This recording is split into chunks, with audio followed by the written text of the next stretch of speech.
¿Sabías que el Evangelio de Juan no comienza con el nacimiento de Jesús, ni con genealogías o narrativas históricas? Va mucho más allá. Nos transporta a antes de la creación del mundo, cuando solo existía Dios y el Verbo ya estaba allí. Pocos perciben que Juan escribió no solo un relato biográfico, sino una revelación cósmica, donde lo eterno se encuentra con el tiempo y lo invisible asume carne y huesos. Revela que el Creador no solo habló a la humanidad, sino que caminó entre nosotros. Y todo esto está escondido en una de las frases más poderosas de toda la Biblia. El Verbo se hizo carne y habitó entre nosotros. Lo que realmente significa esta frase cambia completamente la forma en que vemos la fe cristiana. Hay mucho más escondido entre líneas de este evangelio de lo que la mayoría jamás imaginó. Y si valoras revelaciones que desafían lo superficial e iluminan lo profundo, este canal fue hecho para ti. Ya aprovecha y suscríbete, porque aquí cada detalle de la palabra tiene peso de eternidad.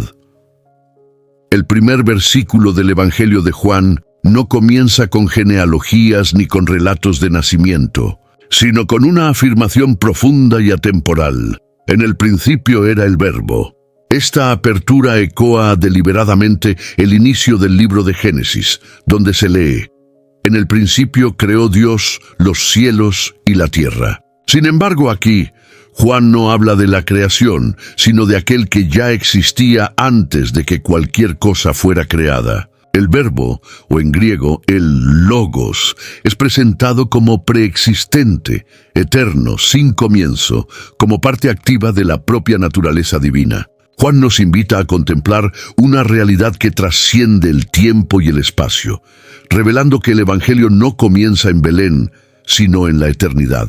Este Verbo no es una fuerza impersonal, sino una persona viva, consciente, divina. Él no solo existía desde el principio, sino que estaba con Dios, y aún más, Él era Dios. Juan no permite ninguna ambigüedad sobre la identidad del Verbo.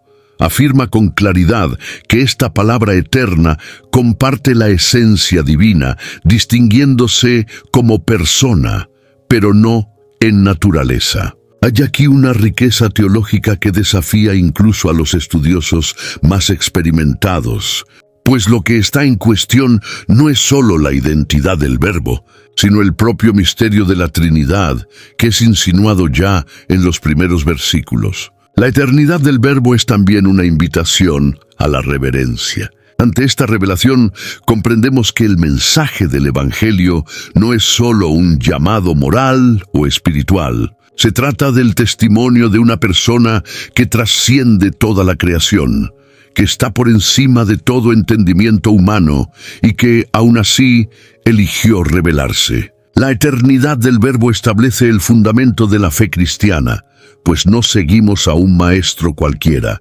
sino a aquel que siempre fue, que no fue creado, y que sostiene todas las cosas con el poder de su palabra. Curiosamente, Juan no nos lleva inmediatamente al nombre Jesús. En su lugar, opta por este título teológico, Verbo, para hacernos reflexionar. El uso del término logos no era extraño al pensamiento de la época. Filósofos griegos hablaban del logos como la razón ordenadora del universo, mientras pensadores judíos veían en la palabra de Dios la expresión creadora de su voluntad. Juan une estas corrientes y revela que el logos no es solo una idea o un atributo divino, es una persona real, viva, que se manifestaría plenamente en la historia de la humanidad. Al reconocer que el Verbo ya existía antes de todo, nuestra comprensión del Evangelio se expande. No se trata solo de una narrativa histórica, sino de un plan eterno que ahora se vuelve visible. Cuando miramos a Jesús, no estamos ante un líder religioso cualquiera, sino ante el mismo Dios que entró en la historia.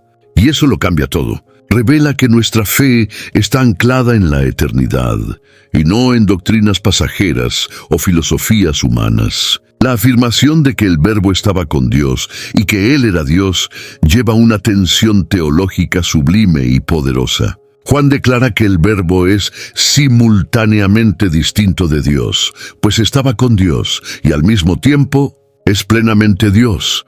Aquí tenemos uno de los fundamentos más profundos de la fe cristiana, la unidad y diversidad en la divinidad. La comunión entre el Padre y el Verbo no es algo reciente, sino eterna. Ellos estaban cara a cara, en una relación de amor y unidad perfecta antes de que hubiera cualquier creación. Esta revelación es crucial para entender la naturaleza de Dios. Él no es una deidad solitaria y distante, sino una comunión de amor en su propia esencia. La existencia eterna del Verbo con Dios indica una relación que desborda en comunicación, afecto, unidad de propósito. La doctrina de la Trinidad comienza a delinearse entre líneas de este versículo. Hay un Dios, pero en su unidad hay pluralidad de personas. Y el Verbo, siendo Dios, participa plenamente de esa esencia divina. Al afirmar que el Verbo era Dios, Juan desmantela cualquier intento de reducir a Jesús a un profeta, maestro o mero representante celestial. Él es Dios en esencia, no una criatura exaltada. No hay grados en la divinidad, pues el Verbo es el propio Dios, digno de adoración, reverencia y entrega total. Esto confronta directamente cualquier visión que niegue la divinidad plena de Cristo. La identidad del Verbo como Dios es el pilar que sostiene todo lo que Juan presentará a continuación en el Evangelio. La claridad con la que Juan escribe estas verdades fue, y aún es, motivo de confrontación y controversia a lo largo de la historia. Muchos han intentado diluir la fuerza de este versículo, proponiendo que el Verbo era divino o como Dios, pero no Dios en sí. Sin embargo, el texto es explícito. Juan no nos deja margen para dudas. El Verbo es eterno, personal y plenamente Dios. La simplicidad de la frase oculta una profundidad inagotable, capaz de alimentar siglos de reflexión, adoración y transformación. Lo que esto nos muestra es que la fe cristiana no se fundamenta en invenciones humanas o tradiciones religiosas creadas después de los eventos. Reposa sobre la revelación de un Dios trino, eterno y personal, que decidió darse a conocer. El Verbo, que siempre estuvo con Dios y siempre fue Dios, es el mismo que caminaría entre los hombres, tocaría a los leprosos, lloraría con los enlutados y entregaría su vida por los pecadores. Esta es la profundidad de la encarnación que Juan comienza a revelar con maestría. El Evangelio de Juan afirma que todas las cosas fueron hechas por medio de Él, y sin Él nada de lo que fue hecho se hizo. Esta declaración reposiciona completamente nuestra visión sobre quién es Jesús. Él no es solo un espectador de la creación, ni un ser creado por Dios con una función específica. Él es el propio agente creador. Cada átomo, cada galaxia, cada detalle del universo fue formado a través de Él. El Verbo que se hizo carne es el mismo que ordenó la existencia con su palabra. La conexión entre creación y redención se vuelve aún más impresionante a medida que comprendemos el papel del Verbo en el origen de todas las cosas. Él no solo hizo el universo, sino que conoce cada detalle de su estructura y propósito. La belleza de las estrellas, la complejidad del cuerpo humano, el ciclo de las estaciones, todo refleja la inteligencia creadora del Verbo. No hay nada que haya escapado a su control o que exista fuera del alcance de su soberanía. Esto significa que no hay espacio para un dualismo entre el mundo físico y el espiritual. El mismo Dios que creó los cielos también caminó por los caminos polvorientos de Galilea. El Creador se hizo criatura sin dejar de ser quien era. La encarnación no disminuye su gloria, al contrario, la hace aún más admirable. Pues el mismo Verbo que modeló los montes con poder, permitió ser colocado en un pesebre, en un cuerpo frágil, para habitar entre los hombres. El hecho de que sin Él nada de lo que fue hecho se hizo, muestra que no hay vida aparte del Verbo. Él es el origen de todo lo que existe y nada tiene existencia autónoma. Esta verdad es especialmente relevante en una generación marcada por el materialismo y la creencia de que la vida es un accidente. Juan confronta esta mentalidad al mostrar que todo tiene un origen, y este origen es personal, poderoso y lleno de propósito. Nada fue hecho por accidente y todo apunta al Creador.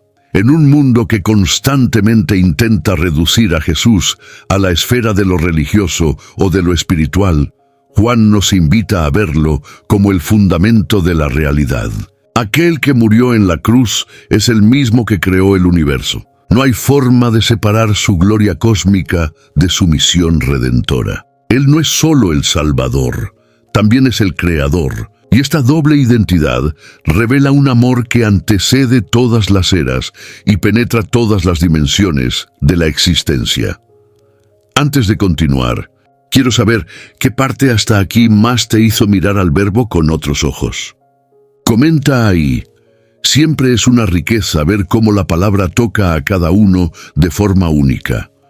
Al afirmar que la vida estaba en él, Juan establece una conexión directa entre el Verbo y la esencia de la existencia. Él no es solo el autor de la creación, sino la propia fuente de toda vida. Esta vida no se restringe a la biológica, sino que abarca todo lo que confiere sentido, propósito y plenitud a la existencia humana. Desde el aliento dado a Adán en el jardín, hasta la promesa de la vida eterna ofrecida a todos los que creen, todo emana del Verbo. No es posible comprender la realidad de la vida en su totalidad sin comprender quién es Jesús. Esta enseñanza se vuelve aún más clara cuando leemos lo que Jesús declara más adelante en el mismo Evangelio. Yo soy el camino, la verdad y la vida. Juan capítulo 14, versículo 6. Esta afirmación no es simbólica ni poética, es literal. Juan deja claro que el Verbo no solo posee vida, Él es la propia vida. No es un donante momentáneo, sino la fuente perenne e inagotable. Toda respiración, cada latido del corazón, cada pensamiento y emoción son sustentados por la presencia invisible del Verbo que se manifestó en carne. La profundidad de esta verdad confronta cualquier intento de autonomía humana. En un mundo donde se predica la independencia total y la autosuficiencia como virtud, Juan nos recuerda que el ser humano nunca fue creado para vivir desconectado de la fuente. La vida fuera del Verbo es existencia vacía, desprovista de dirección y verdad. Por eso, tantos corazones, aun rodeados de bienes y logros, continúan hambrientos. Respiran, pero no viven de verdad. La verdadera vida, esa que sacia, que ilumina, que libera, solo se encuentra en el Verbo. Además, esta vida es portadora de luz. Juan asocia la vida del Verbo a la luz de los hombres. No se trata solo de vivir, sino de vivir con discernimiento, con dirección, con entendimiento. La luz que emana de la vida del Verbo expone las tinieblas que envuelven al mundo, ilumina conciencias, transforma percepciones, rompe prisiones interiores. La verdadera vida no es solo supervivencia, sino revelación. Cuando alguien encuentra el Verbo, descubre la vida y, al mismo tiempo, comienza a ver. Por eso, cada paso dado en la dirección de Jesús es un paso hacia la vida plena. No importa cuán roto esté alguien o cuán distante haya caminado, el Verbo es vida en su origen, intensidad y eternidad. Y esta vida no se ofrece en migajas, sino en abundancia. Quien se acerca al Verbo no solo revive, sino que renace. El mensaje de Juan es claro: no hay vida fuera de Él, y cuanto más nos unimos a Él, más vivos realmente nos volvemos.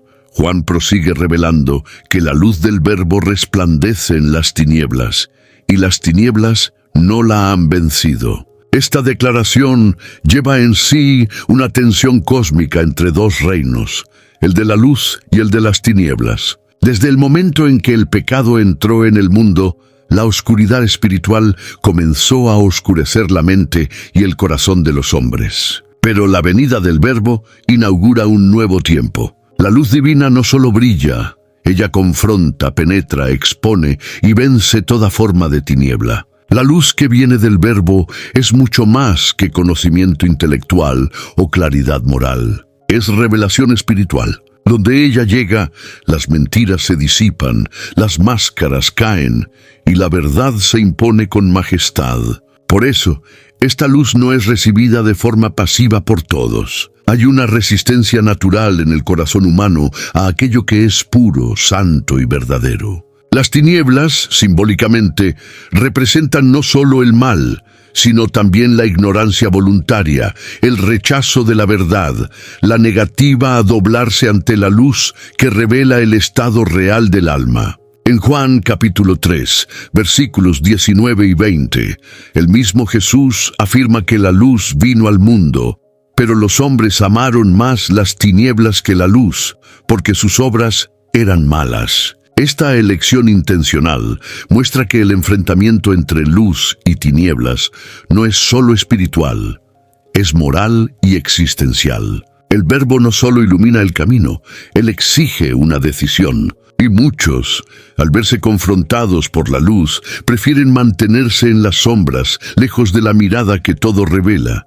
Aún así, Juan es enfático al declarar que las tinieblas no prevalecieron contra la luz. Esta es una afirmación de victoria, de soberanía y de esperanza. Por más densa que sea la oscuridad, nunca tendrá poder para apagar la luz que viene del Verbo, el nacimiento de Jesús. Su vida, muerte y resurrección son el testimonio de que la luz venció, vence y continuará venciendo. Esta luz rompió el silencio de 400 años entre Malaquías y Mateo. Atravesó siglos de dureza espiritual y continúa iluminando hasta hoy. Para quien camina en medio de confusiones, dudas y sombras interiores, esta verdad es liberadora. La luz del Verbo no solo disipa las tinieblas alrededor, ella transforma el interior. Donde antes había desorientación, ahora hay claridad. Donde reinaba el miedo, ahora reina la fe. Quien acoge esta luz no solo ve el mundo de manera diferente, sino que pasa a verse a sí mismo bajo una nueva perspectiva, como alguien alcanzado, iluminado y amado por Dios. Después de presentar el Verbo como eterno, divino, creador, fuente de vida y luz triunfante, Juan nos introduce a la figura de Juan el Bautista. Él no era la luz, pero vino como testigo de la luz. Esta distinción es crucial. Juan el Bautista no vino para atraer gloria para sí, sino para apuntar con vehemencia hacia aquel que vendría después. Su misión era clara, profética y urgente: preparar el corazón del pueblo para recibir al Mesías que ya estaba entre ellos. Juan el Bautista aparece como el vínculo entre las promesas del Antiguo Testamento y el cumplimiento en el Nuevo. Como dice Isaías capítulo 40, versículo 3, él era la voz que clamaba en el desierto: preparad el camino del Señor, enderezad sus sendas. Él no solo anunciaba, sino que vivía de manera radical su mensaje. Su apariencia austera, su morada en el desierto, su predicación confrontadora, todo en él gritaba arrepentimiento y santidad. Él vino a sacudir las estructuras religiosas, agitar el comodismo espiritual y provocar un despertar. En un tiempo marcado por silencio profético y religiosidad vacía, la llegada de Juan fue como un trueno espiritual. Multitudes lo buscaban, impactadas por sus palabras, pero Juan no se envanecía. Sabía exactamente quién era y quién no era. No soy el Cristo, decía con convicción, y más adelante afirma: es necesario que Él crezca y que yo disminuya. Su humildad ante la grandeza del Verbo revela que quien conoce verdaderamente la luz no desea reflejar otra cosa que no sea ella. La presencia de Juan también cumple un papel esencial en la narrativa de Juan Evangelista. Posiciona la encarnación de Cristo dentro de un escenario histórico real. Jesús no surge de la nada. Él viene precedido por un mensajero como fue prometido. Esto da peso a su venida, autenticidad a su misión y continuidad al plan eterno de Dios. El Dios que actúa en la eternidad es el mismo que actúa en la historia, en medio de personas, fechas y lugares concretos. Cada palabra de Juan el Bautista era como una hoja espiritual, cortando el orgullo y despertando conciencias dormidas. Su misión, aunque breve, tuvo un impacto gigantesco. No realizó milagros, no escribió libros, pero fue llamado por Jesús el mayor entre los nacidos de mujer. Esto nos enseña que la grandeza en el reino no se mide por hechos extraordinarios, sino por la fidelidad al propósito. Y Juan fue fiel al suyo, preparar al pueblo para recibir al Verbo encarnado. Aun siendo el creador de todo, el Verbo no fue reconocido por el mundo cuando vino. Juan escribe que estaba en el mundo y el mundo fue hecho por él, y el mundo no lo conoció. Hay aquí una ironía trágica.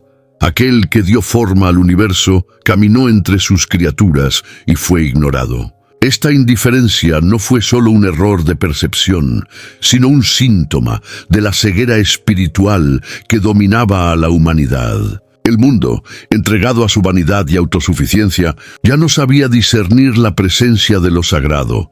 La rejección del Creador evidencia el distanciamiento entre el hombre y Dios. La caída en Génesis capítulo 3 plantó una separación que se profundizó con el tiempo. El mundo pasó a adorar lo que fue creado, en lugar de honrar al Creador. Por eso, cuando el Verbo se hizo carne, Él no encontró reconocimiento, sino resistencia. No fue recibido con honra, sino con desconfianza. Él hablaba la lengua de los hombres, pero no compartía la lógica corrompida del mundo. Su presencia era una denuncia viva contra la falsedad, la hipocresía y el pecado. Esta falta de reconocimiento no se limitó a las esferas políticas o religiosas. Ella se manifestó en los corazones. Muchos veían los signos, oían las enseñanzas, pero no percibían quién estaba frente a ellos. El Verbo no se presentó con pompa, ni usó estrategias de autopromoción. Él vino como siervo manso, andando entre los marginados, perdonando pecadores, confrontando líderes religiosos. Y eso confundió las expectativas. El mundo esperaba un rey poderoso, pero encontró a un carpintero crucificado. En Juan, capítulo 1, versículo 10, el evangelista revela que el mundo fue incapaz de reconocer a aquel por quien todo fue hecho. Eso apunta a la profundidad del daño causado por el pecado. El ser humano perdió la capacidad de ver la verdad, incluso cuando ella se presenta frente a sus ojos. Y esta ceguera espiritual no es curada por argumentos o pruebas, sino por revelación y fe. El mundo no conoció al Verbo porque ya no quería conocerlo. Estaba embriagado en su propia oscuridad. Sin embargo, esta rejección no anula la presencia del Verbo. Él continúa revelándose. Aún frente a la indiferencia, Él permanece, ofreciendo luz y vida. El Evangelio de Juan nos desafía a no ser como el mundo, a no repetir el error de mirar al Creador y no reconocerlo. Es posible estar cerca de Jesús y aún así no verlo. Reconocer al Verbo exige un corazón quebrantado, ojos abiertos por la gracia y disposición para abandonar las tinieblas. La rejección se intensifica cuando Juan revela que el Verbo vino para los suyos, y aún así no fue recibido. Esta afirmación profundiza el dolor y la gravedad del desprecio. No se trata solo de desconocimiento del mundo en general, sino de la negación por parte de aquellos que deberían reconocerlo primero. El pueblo de Israel. Era este pueblo el que poseía a los profetas, las promesas, la ley y toda la preparación histórica para el Mesías. Pero cuando él vino, fue descartado como un impostor.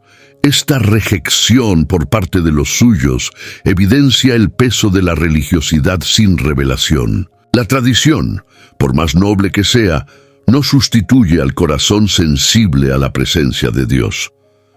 Los líderes religiosos estaban tan aferrados a sus interpretaciones, a su autoridad y al estatus que construyeron, que fueron incapaces de reconocer la verdad encarnada frente a ellos. En Mateo capítulo 23, Jesús denuncia con lágrimas el endurecimiento de Jerusalén. ¿Cuántas veces quise yo juntar a tus hijos, y tú no quisiste? El dolor de esta rejección se refleja a lo largo de todo el ministerio de Jesús. Desde los primeros signos hasta el momento de su crucifixión, Él fue constantemente cuestionado, desacreditado, acusado de blasfemia y herejía. El Verbo, que se humilló hasta nacer entre los hombres, ahora enfrentaba la negativa de aquellos que decían esperar por Él. Era como un novio despreciado en el día de la boda, una oferta de amor descartada por los que más deberían valorarla. Pero hay un misterio revelador en esta rejección. Ella no frustró los planes divinos. Al contrario, los reveló con aún más fuerza. La negativa de los suyos abrió camino para que todos, de todas las naciones, pudieran ser alcanzados. Pablo explica en Romanos capítulo 11, versículo 11, que por la rejección de Israel, la salvación vino a los gentiles. La cruz, resultado de la rejección, se convirtió en el portal de redención. Aquello que parecía derrota era, en verdad, la consumación de un plan eterno. Este dolor del Verbo rechazado continúa resonando hasta hoy, cada vez que alguien cierra el corazón a su voz. Pero también sigue ofreciendo esperanza, pues aún rechazado, el Verbo continúa buscando, curando, salvando. Él no se rinde. Él continúa viniendo hacia los suyos, insistiendo con amor y gracia, esperando que el corazón humano finalmente se abra. La rejección no es el fin de la historia, es solo el comienzo de una nueva oportunidad de redención. Después de exponer el rechazo del Verbo por parte del mundo y del propio pueblo de Israel, Juan revela una promesa gloriosa. A todos cuantos lo recibieron, les dio el poder de ser hechos hijos de Dios. Esta afirmación es revolucionaria. La filiación divina, que antes era entendida como un privilegio nacional y étnico, ahora se extiende a todo aquel que cree en el nombre del Verbo. No se trata de una filiación simbólica, sino de una realidad espiritual profunda, donde Dios se convierte en Padre y el hombre, verdaderamente en Hijo. Este poder de convertirse en Hijo no viene por herencia humana, ni por esfuerzo propio. Juan deja claro que no es por sangre, ni por la voluntad de la carne, ni del hombre, sino de Dios. La nueva identidad nace de lo alto, es obra exclusiva de la gracia. Creer en el Verbo es más que aceptar una enseñanza, es recibir una nueva naturaleza. Esta transformación coloca al ser humano en una posición completamente nueva ante el Creador. Ya no es solo criatura, sino heredero, amado, llamado por su nombre. La expresión poder aquí indica autoridad legal y espiritual. Aquel que cree recibe el derecho de entrar en la familia divina, con todas las bendiciones y responsabilidades que esto implica. En 1 Juan capítulo 3, versículo 1, el apóstol se maravilla ante esta verdad.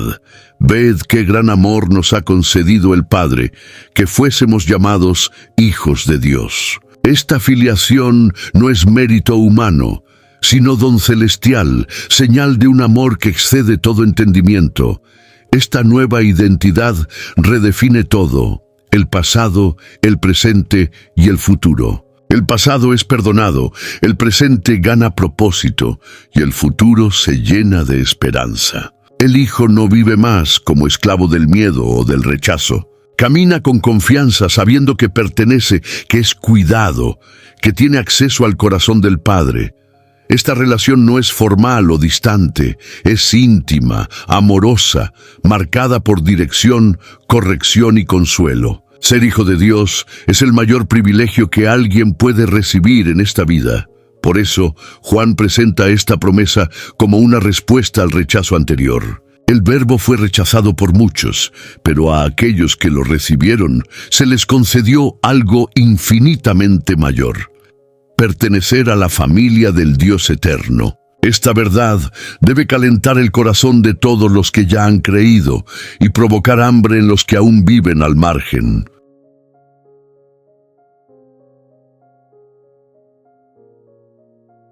La puerta está abierta, la promesa está hecha, Y el Verbo continúa llamando, ofreciendo el poder de ser hecho hijo para todo aquel que cree.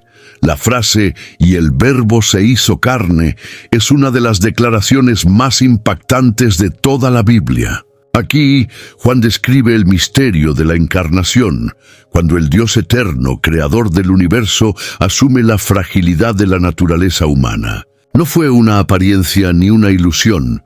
El Verbo realmente se convirtió en carne. Entró en nuestra realidad, con todos sus dolores, limitaciones y desafíos. Eso significa que el Dios eterno decidió experimentar la vida como nosotros la conocemos. Hambre, sed, cansancio, tristeza. La trascendencia se envolvió en piel. Lo divino habitó en un cuerpo. Esta verdad confronta todas las ideas religiosas que separan a Dios del mundo material. El cristianismo no predica un Dios distante, sino un Dios que se acercó, que se encarnó. En Filipenses capítulo 2, versículo 7, Pablo declara que Jesús a sí mismo se vació, asumiendo la forma de siervo, haciéndose semejante a los hombres. Esta bajada del Verbo a la condición humana no fue una pérdida de divinidad, sino una manifestación de amor. El Creador no se mantuvo inalcanzable. Él vino a nuestro encuentro de forma visible y palpable. La encarnación del Verbo no fue un evento simbólico. Él realmente nació de una mujer, creció como un niño, trabajó con las manos, caminó por las calles polvorientas de Palestina, sintió hambre en el desierto, lloró en la tumba de Lázaro, sudó gotas de sangre en Getsemaní. El Verbo encarnado conoce el dolor de la humanidad porque lo experimentó. Eso cambia completamente la forma en que nos relacionamos con Dios. No estamos ante un ser indiferente, sino ante un Salvador que comprende profundamente nuestras aflicciones. Esta verdad es también la clave para comprender la redención. Solo puede redimir al hombre quien se convierte en hombre. Y el Verbo hizo eso de manera completa, sin pecado, pero plenamente humano. Al asumir carne, también asumió nuestra causa, nuestro destino, nuestra muerte. Cada paso del Verbo encarnado nos llevaba a la cruz, donde el amor se entregaría en nuestro lugar. La encarnación, por tanto, no es solo el inicio de una biografía, sino el fundamento de la salvación eterna. Cuando Juan afirma que el Verbo se hizo carne, nos invita a reconsiderar todo lo que pensamos sobre Dios, sobre nosotros mismos y sobre la vida. El Verbo, que siempre existió, decidió convertirse en uno de nosotros para llevarnos de vuelta a Él. Esto no es solo doctrina, es la más profunda expresión de amor ya revelada. La encarnación nos muestra que el cielo se inclinó para tocar la tierra, y que ninguna distancia es demasiado grande cuando se trata de rescatar a aquellos que el Padre ama. Al afirmar que el Verbo habitó entre nosotros, Juan usa una expresión que, en el original griego, remite a la idea de armar la tienda o tabernacular.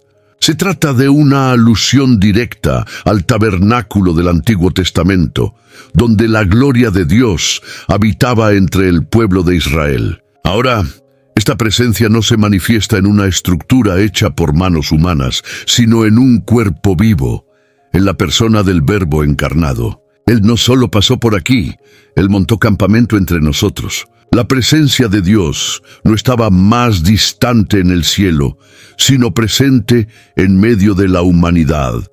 Esta nueva habitación es radicalmente diferente de las manifestaciones anteriores. Antes, la gloria de Dios estaba rodeada por veus, accesible solo al sumo sacerdote una vez al año. Ahora ella caminaba por las calles, comía con pecadores, tocaba a leprosos y acogía a los marginados. La gloria antes restringida ahora estaba visible, audible, accesible. En Colosenses capítulo 2 versículo 9, Pablo afirma que en Él habita corporalmente toda la plenitud de la divinidad. No era solo una parte de Dios, sino la totalidad de Él revelada en Cristo. La presencia del Verbo entre nosotros transforma completamente la forma en que entendemos la relación con Dios. Él no exige que lo busquemos en templos lejanos, sino que viene a nuestro encuentro donde estamos. En lugar de exigir sacrificios para acercarnos a Él, Él se sacrifica para atraernos. La presencia divina, antes rodeada por temor y distancia, ahora se manifiesta a través del amor, de la compasión y de la proximidad. El Dios inaccesible se hizo próximo, tocable, conocible, y esta habitación entre nosotros no fue pasajera. Aun cuando Jesús haya ascendido a los cielos, su presencia sigue viva entre los que creen. Él prometió en Mateo capítulo 28, versículo 20, «He aquí que estoy con ustedes todos los días hasta la consumación de los siglos». El Verbo encarnado permanece habitando en nosotros a través del Espíritu Santo, que nos guía, consuela y transforma. La presencia de Dios ahora no se limita a un lugar geográfico, se manifiesta en cada corazón rendido a Cristo. Por eso, la frase «y habitó entre nosotros» es un hito en la historia de la redención. Dios no envió solo palabras o mensajeros, Él vino personalmente. Se hizo presente de forma concreta, visible, amorosa, y su presencia sigue habitando entre aquellos que lo reciben. No se trata más de buscar a Dios en lugares específicos, sino de percibir que Él está presente en cada detalle del camino. El Verbo sigue caminando entre nosotros, revelando su amor día tras día. Al declarar «vimos su gloria», Juan revela que la encarnación del Verbo no fue solo un evento humano, sino una manifestación gloriosa de la naturaleza divina. Pero esa gloria no fue como la que se esperaba. No vino acompañada de ejércitos celestiales o tronos de oro. Era una gloria velada en la simplicidad, manifiesta en el amor, reflejada en la compasión. Era la gloria de un Dios que sirve, que se humilla, que muere por amor. Una gloria diferente de la humana, sublime pero humilde, majestuosa pero accesible. Juan se asegura de especificar que esa gloria era como la del unigénito del Padre, lleno de gracia y de verdad. Esta frase lleva peso y belleza. La expresión unigénito apunta a la singularidad de Jesús. Él no es un hijo entre muchos, sino el Hijo eterno, que comparte la misma esencia del Padre. Y es exactamente por eso que su gloria es tan impresionante. Ella revela quién es Dios de verdad, sin sombras, sin distorsiones, sin máscaras. Mirar a Jesús es ver al Padre, como el propio Cristo afirmó en Juan capítulo 14, versículo 9. «Quien me ve a mí, ve al Padre». La gloria que Juan atestiguó no se limitó al monte de la transfiguración. Estaba presente en cada gesto de misericordia, en cada palabra de verdad, en cada milagro hecho con compasión. La gloria del Verbo no se impone por la fuerza, sino que transforma por el amor. Era una gloria que lavaba pies, que se sentaba con pecadores, que lloraba con los afligidos. Era una gloria que no buscaba aplausos, sino corazones. Y es esta gloria que sigue siendo revelada a cada generación que se rinde al Verbo. La expresión «lleno de gracia y de verdad» resume perfectamente el carácter del Verbo. Gracia sin verdad sería permisividad. Verdad sin gracia sería condenación. Pero en el Verbo encontramos el equilibrio perfecto, una gracia que perdona y una verdad que libera. Él acoge sin compartir el error. Él corrige sin aplastar. Él invita al arrepentimiento con brazos abiertos. Esta es la gloria que Juan vio. No un espectáculo, sino una presencia que transforma todo a su alrededor. Ver la gloria del Verbo es más que tener una visión mística. Es experimentar su presencia, oír su voz, ser tocado por su amor. Juan la vio con los ojos, pero también con el alma. Y nosotros somos invitados a hacer lo mismo. Cada vez que nos acercamos al Verbo con fe sincera, esta gloria se revela en nuestra propia historia. Y cuando ella nos toca, no salimos más los mismos. La expresión «lleno de gracia y de verdad», utilizada por Juan para describir el Verbo encarnado, es de una belleza teológica singular. No es una combinación aleatoria de virtudes, sino una revelación intencional de la naturaleza del Cristo. La gracia apunta al favor inmerecido, al amor que alcanza al pecador, a la bondad que perdona y restaura. La verdad revela la esencia de Dios, la santidad inquebrantable, la justicia absoluta. En Jesús, estas dos realidades se encuentran de forma perfecta. Él no era parte gracia y parte verdad. Él era plenamente ambas. Esta plenitud representa el corazón de la nueva alianza. El Verbo no vino para reforzar las estructuras del Antiguo Testamento, sino para cumplir y superar todo lo que la ley y los profetas apuntaban. En Jeremías capítulo 31, versículo 33, Dios prometió que escribiría sus leyes en el corazón del pueblo, no en tablas de piedra. En Cristo esta promesa se concreta. Él no solo enseña la verdad, Él es la verdad. Él no solo ofrece gracia, Él es la gracia viva, que se entrega, que carga nuestros pecados, que transforma el corazón. La unión entre gracia y verdad en Jesús también confronta los extremos religiosos. Muchos se aferran a la gracia, pero rechazan la verdad, creando una fe permisiva, sin arrepentimiento. Otros exaltan la verdad sin gracia, convirtiendo la fe en una prisión de reglas. El Verbo encarnado rechaza ambas distorsiones. Él acoge a la mujer adúltera, pero dice, «Ve y no peques más». Juan capítulo 8, versículo 11. Él perdona a Pedro, pero también le confronta con amor. Su gracia no es barata, y su verdad no es cruel. Este equilibrio es la base para la transformación genuina. Cuando alguien se encuentra con el Cristo lleno de gracia y de verdad, es imposible permanecer igual. La gracia sana las heridas y restaura la dignidad.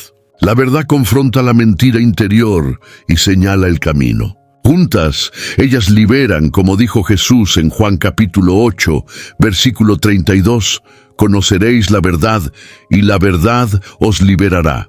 Pero esta verdad solo es plenamente conocida cuando va acompañada de la gracia, que la hace soportable y redentora ver. A Jesús como aquel que es lleno de gracia y de verdades, reconocer que la nueva alianza no está hecha de letras muertas, sino de presencia viva. Él no vino solo para enseñarnos cómo vivir, sino para vivir dentro de nosotros. No solo nos dice lo que es correcto, sino que nos capacita para vivirlo. Y en cada paso del camino, su gracia nos sostiene y su verdad nos orienta. Esta es la belleza del Verbo.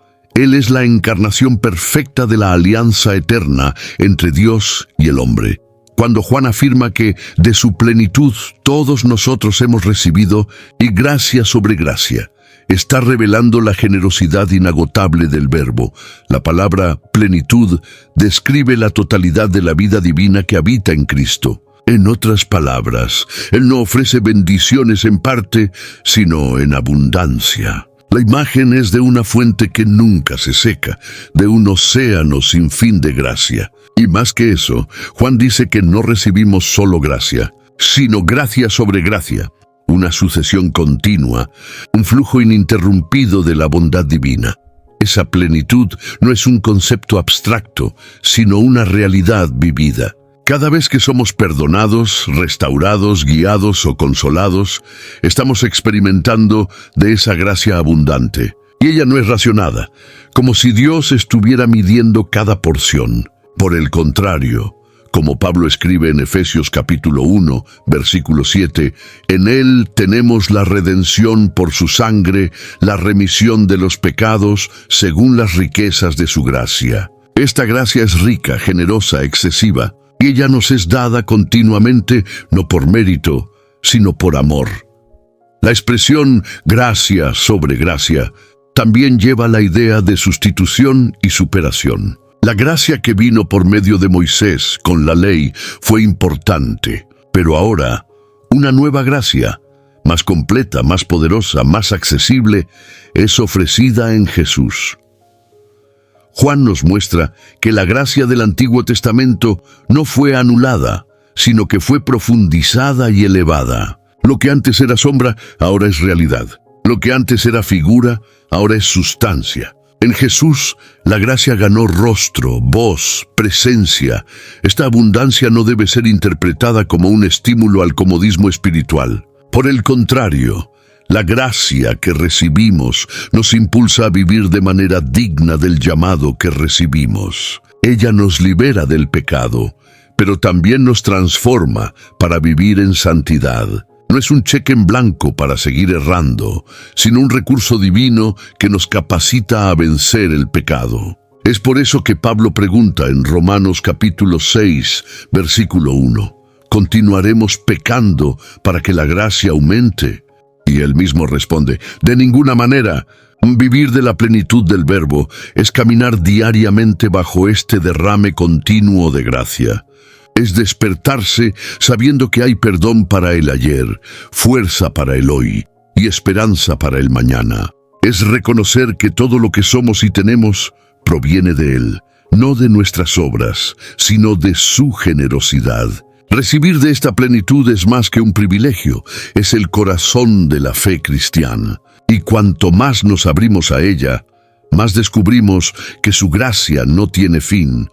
Juan traza una línea nítida entre dos eras espirituales cuando afirma: la ley fue dada por Moisés, la gracia y la verdad vinieron por Jesucristo. No se trata de despreciar la ley, sino de mostrar su limitación. La ley dada por Moisés fue santa, justa y buena.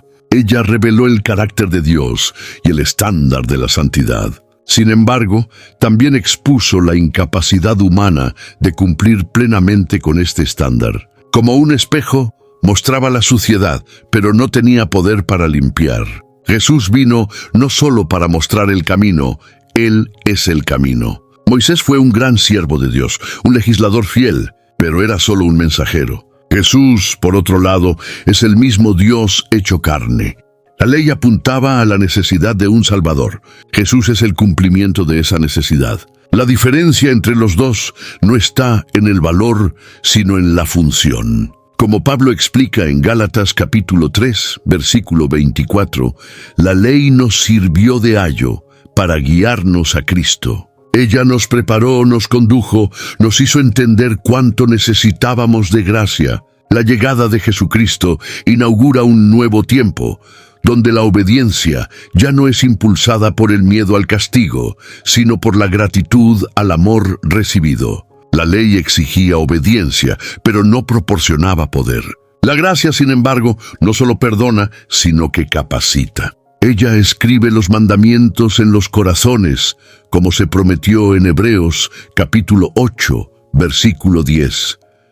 Pondré mis leyes en su entendimiento y en su corazón las escribiré. La diferencia entre Moisés y Jesús está entre exigencia y capacitación, entre reglas externas y transformación interna. Esta transición también nos enseña a lidiar con la tensión entre justicia y misericordia. La ley condenaba al transgresor con justicia. La gracia lo alcanza con perdón, sin anular la justicia, pues Jesús la cumple en nuestro lugar. Él lleva sobre sí la penalidad de la ley para que podamos ser libres. Esta sustitución es el centro de la cruz. En la cruz, la justicia de la ley y la gracia de Cristo se encuentran y se abrazan. Lo que Moisés apuntó de lejos, Jesús lo realizó en la plenitud de los tiempos. Vivir bajo la gracia no significa despreciar la santidad, sino caminar en libertad.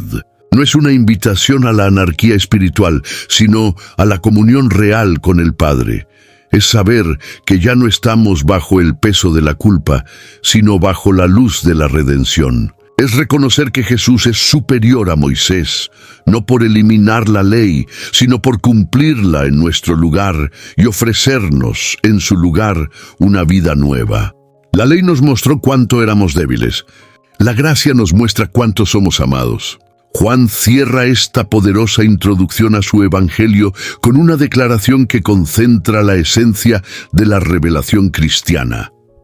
Nadie jamás vio a Dios, y Él, Dios unigénito, que está en el seno del Padre, es quien lo reveló. Aquí retoma una verdad conocida desde los tiempos del Antiguo Testamento: la santidad de Dios es tan grande que ningún ser humano podría contemplarlo en su plenitud y continuar vivo. Moisés, en Éxodo capítulo 33, versículo 20, oyó al propio Señor decir: «Hombre alguno verá mi rostro y vivirá». Sin embargo, lo que era imposible bajo la antigua alianza se convierte en realidad en Jesús, el Hijo que está en el seno del Padre, expresión que indica intimidad absoluta, unión eterna, hace visible al Dios invisible. Él es la revelación exacta del carácter y la voluntad de Dios. Como está escrito en Hebreos capítulo 1, versículo 3, el Hijo es el resplandor de la gloria de Dios y la expresión exacta de su ser. Mirar a Jesús es mirar al corazón del Padre. Sus actos, palabras, reacciones y silencios revelan perfectamente quién es Dios. Esta revelación es más que informativa, es transformadora. No se trata solo de aprender algo sobre Dios, sino de encontrarlo personalmente en Cristo. El Hijo no vino a enseñarnos una religión, sino a reconducirnos a la relación original con el Padre. Él rompe el velo que nos separaba de la gloria y nos invita a vivir en plena comunión. Ahora, a través del Verbo encarnado, es posible conocer a Dios de forma íntima, personal, real. Esto cambia radicalmente la forma en que nos acercamos a Él. La expresión «nadie jamás vio a Dios» también comunica la limitación de cualquier otro intento humano de comprender la divinidad fuera de Cristo. Ninguna filosofía, religión o tradición es capaz de revelar a Dios con exactitud. Solo el Hijo, que conoce al Padre desde la eternidad, tiene autoridad para hacerlo conocido. Por eso, todo lo que necesitamos saber acerca de Dios está en Jesús. Él es la respuesta a la búsqueda humana de sentido, verdad e identidad. En Él, lo invisible se vuelve visible. Este versículo es el clímax de toda la introducción del Evangelio de Juan. Comenzamos con el Verbo en la eternidad, y ahora lo vemos revelando al Padre a los hombres, del cielo a la tierra, de lo invisible a lo tangible, de la gloria lejana a la presencia íntima. Juan no nos presenta solo doctrina, sino una persona, Jesucristo, el Dios revelado. Y esta revelación continúa viva, invitando a cada generación a conocerlo, a rendirse ante Él y a vivir en comunión con el Padre a través del Hijo. Con la llegada del Verbo encarnado, no solo se inicia una nueva era espiritual, se inaugura una nueva creación. Juan, al escribir su Evangelio, ecoa intencionadamente las palabras de Génesis, en el principio. Pero ahora, en lugar de tratar de la creación física, nos lleva a contemplar la creación espiritual, donde el Verbo trae a existencia un nuevo tipo de humanidad. En 2 de Corintios capítulo 5, versículo 17, Pablo afirma: «Si alguno está en Cristo, nueva criatura es. Las cosas viejas ya pasaron, he aquí, todas las cosas son hechas nuevas». Esta nueva creación comienza en el corazón, en el interior del ser humano. No es un cambio cosmético, sino esencial. Donde antes había tinieblas, ahora hay luz.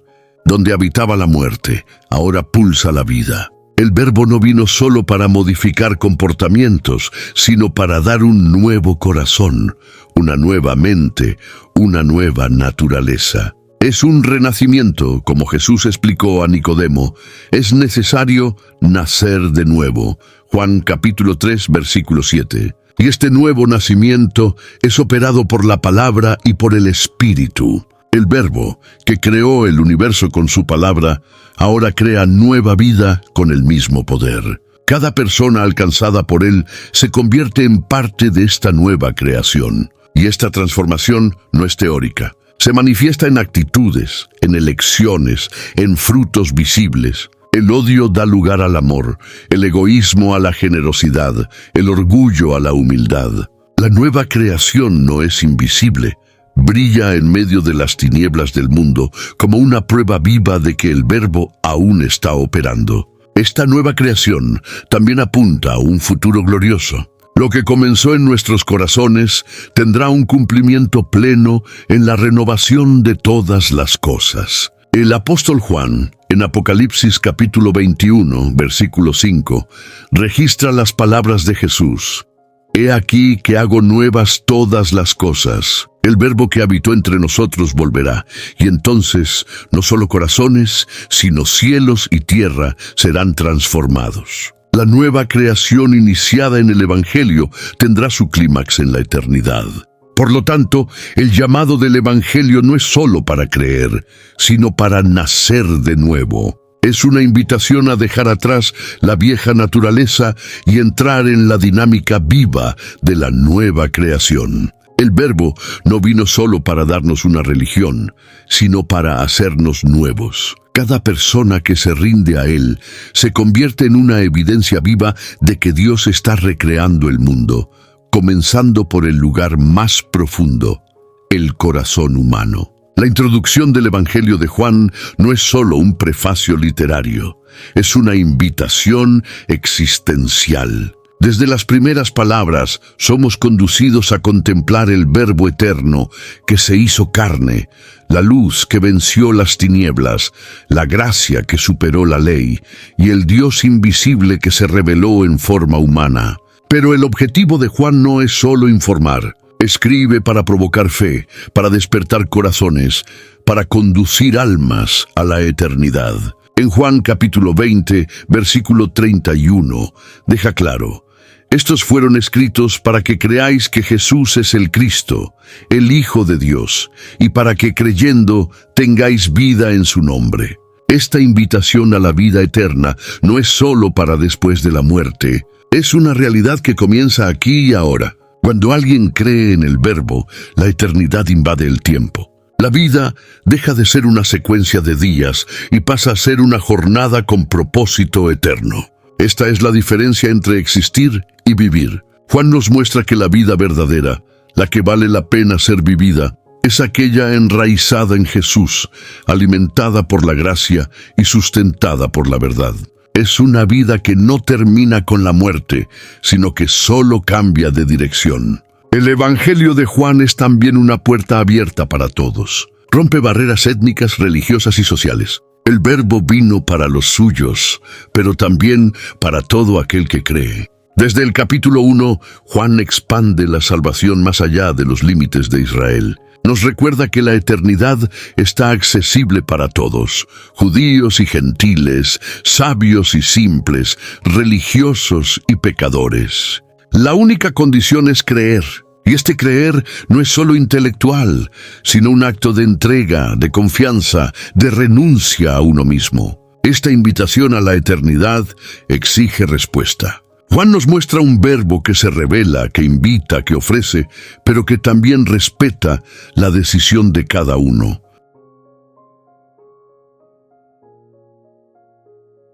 El Verbo no se impone, llama. Llama a la puerta, pero no la derriba.